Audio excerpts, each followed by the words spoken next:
This is Faustino Oro, a 12-year-old sensation that's taking the chess world by storm, and he's chasing the youngest Grandmaster ever title. He's got about 2 months to do it. We're waiting with bated breath, but just before he heads to his next chess tournament in Europe in January 26, he swung by Oslo, Norway, to sit down in the Take studio and play Magnus Carlsen. World number one, greatest player of all time. What followed was a classic blitz, thrilling encounter. Faustino kicks off with pawn to e4 here, and Magnus, true to his style in blitz, plays the Nimzovich defense, a very rare bird at any level of chess here. He loves to throw his opponents off the scent early doors, test them in these weird and wonderful positions.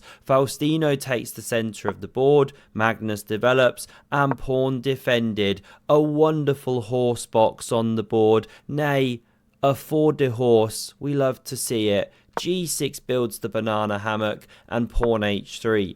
Keeps an eye on this square, stops stuff jumping. After this bishop tucks into bed, you can now develop here, and no pesky knight jump chasing this guy. So Magnus just castles the king. Queen d2, he strikes at the center here. Hyper modern style of chess. You give the center and then you jab from afar. Faustino just calmly castling the king queenside, opposite sides of the board now. Andrea spinning the beats. What an exciting game. Fausti knows his stuff right. 8 moves in, got all his bits out here. Safe king, got the center. If you want to learn opening chess like this, use Lotus Chess. I just hit my 70-day streak. Why do I use it every day? Because it's incredible. It's like downloading information and knowledge like in the Matrix without even thinking. It's so much fun because they gamified the entire thing. The crushing lines are out of this world. Dominate in like 10 moves, connects to your lead chess and your chess.com, constant regular feedback, right? I absolutely love it. Give it a go. It's free to get started. Links in the description. Let's crack on here. Pawn takes on d4 was played. Knight recaptures. Rook e8 dogpiles on the center. So this pawn calmly covers. And now you could take here. Top move, according to Sir Stock Squiddington, the all-powerful engine over here. But Magnus plays pawn d5, just thrusting through the center of the board there. Now if you take and go for a mass liquidation, black stands fine. So Faustino plays bishop b5. Excellent move. Pin and win, baby. But will the pin be mightier than the sword? Magnus breaks it. He doesn't want to find out. It does allow Faustino to win a pawn, however. How are you dealing with this one? You got to jump. You got to jump forward. This is the game. And the best way to continue, not played, was bishop takes on d4. After Magnus takes, a knight takes. Yes, the queen can take this pawn, but white's got options. Actually, not taking here is best because the queen takes here. So best is this. Hit the queen, defend the pawn, and we've got a game on our hands, roughly level. But after knight takes on d4, mistake. Bishop takes on d7. Magnus isn't forced to recapture immediately. He's got a little in-betweener, a Zwischenzug as we say in the business here. Knight takes on f3, a brilliancy, hits the queen. Yes, you could take with the pawn, but you compromise the structure. So this is a nice little move. Queen f2. And you can't save the knight, you know, knight e5, let's say, because bishop takes rook. So that's why we see this one taken with the knight. Best move played by Magnus, opening the eyes of the long-ranged Mark Wahlberg. Now we see takes on f3 here. And how many of us are playing knight e5, hit that queen? It just looks juicy. And this guy's a monster. But Magnus, the all-seeing, powerful human chess engine he is, plays the move. Bishop takes on c3, but not before he brings out his alter ego, Magnus Fumbleson, sending that bishop flying. David Howell on commentary has to take evasive action there. Someone's about to lose an eye. He loves throwing the pieces at the moment, but he gets there eventually. Faustino now recaptures, and Magnus plants the knight here. And this is his point. He's given up this amazing piece, but he's shattered the structure. Lovely unopposed knight on e5, picking up time on the queen, and now great move in response to this good move from Fausti. Queen d6.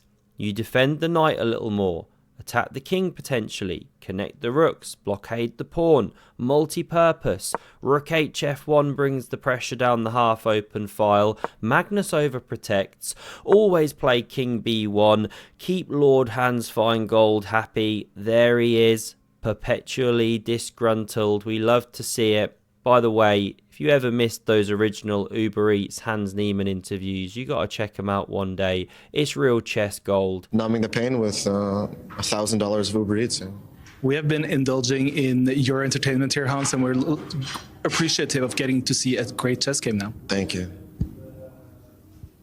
Now we see this rook double on the file, and I was definitely checking out what happens if you try and run this pawn. But actually, the moment you go h4, black goes h5, and you just lost the g4 square. The knight starts hopping like a crazy Kermit. So this is actually a classy move by Faustino. He gets off the x-ray from the rooks, covers the king a little. He's dreaming of c4, bishop b2, attack, attack, attack. But Magnus, long in the tooth, pawn b5. Stunning positional chess, clamping, giving the knight a square here, also attacking one day potentially. Queen d4 from Faustino, another classy move from a 12-year-old, a real white widow spider, sprawling in every direction. That's simply a reference to a spider, nothing else, despite the plant behind me, which could be misconstrued for something different. Let's crack on here. There's about 420 moves to go. Knight c4 is played right now, and the weakness of the last move, despite it being good, is this square is available, eyed by the queen. Rook f6. Who'd have thought in just 3 moves this guy was going to end up here? Queen moves away, of course.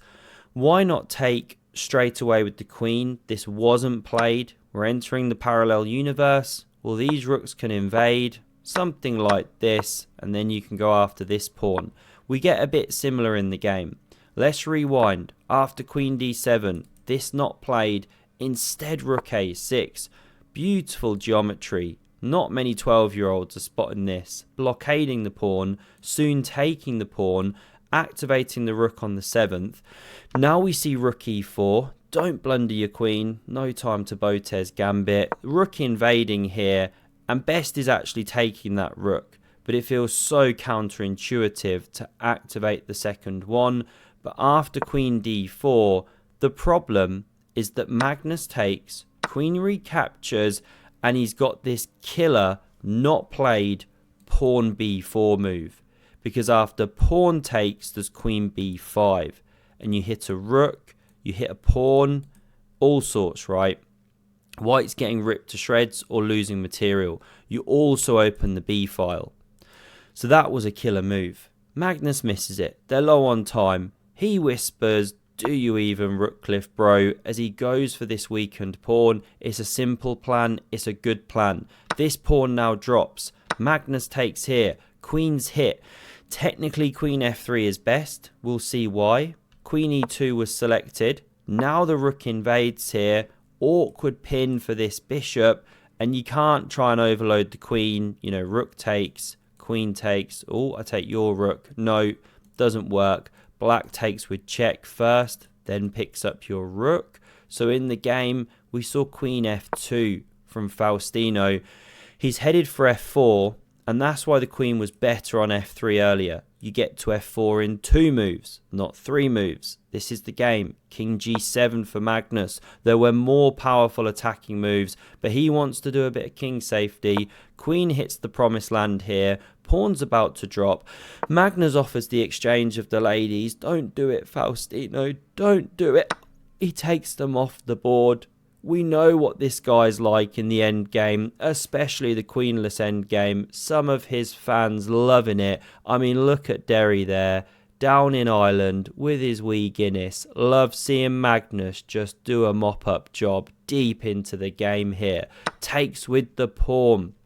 We're about to see why. Well, you save a pawn, of course, but also watch this. Faustino peels open the queen side, takes, rook takes, hits the knight, and d5.